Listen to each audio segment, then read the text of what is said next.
आजचा मला बोलू द्या हा विषय घेणार आहे मनीषा। आजचा विषय मी घेतलेला विषय म्हणजे आई वडील। आई वडील आपली सगळी जरूरत जे आपल्याला लागतात ते आपले सगळे पूर्ण करतात। आई म्हणजे आपला खरा देव आहे। सगळ्यात पहिला देव म्हणजे आपली आई। आपण दगडासमोर आपलं डोकं टेकवतो, त्यामुळे आपले दररोज आपण जेव्हा शाळेत येतो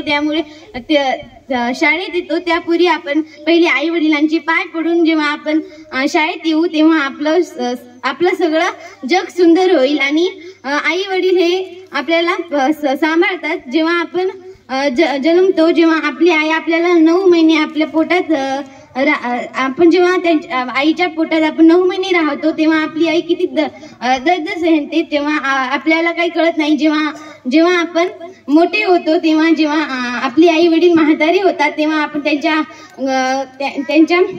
त्यांना घरातून बाहेर काढतो, असं केलं नाही पाहिजे। आणि जेव्हा ते म्हातारी होतात तेव्हा जेव्हा आई वडील आपण जेव्हा छोटे होतो जेव्हा ते आपल्याला सांभाळले असतात तेव्हा ते म्हातारे झाले तर आपण त्यांना सांभाळलं पाहिजे। जेव्हा आपले आई वडील इतके खरे देव कोणीच नाही। आणि जेव्हा आपल्याला वही पेन कमी पडते तेव्हा आपण आपल्या वडिलांसमोर मागतो। एके दिवशी आमच्या सरांनी आम्हाला एक उदाहरण सांगितलं होतं की एक वडील असतो आणि एक छोटीशी मुलगी असते, त्याला वही पेन नसते। आणि जेव्हा वडील हॉटेलात जेव्हा जेवायला त्याला भूक लागली असते आणि ते जेवायला जेवत असतो तेव्हा त्याला आठवते की माझ्या मुलींनी मला वही पेन मागितली होती। तेव्हा त्याच्या लक्षात येतो आणि ते न जेवता त्याच्या मुलगीला त्याला वही पेन देतो। असं आपले वडील करतात, म्हणजे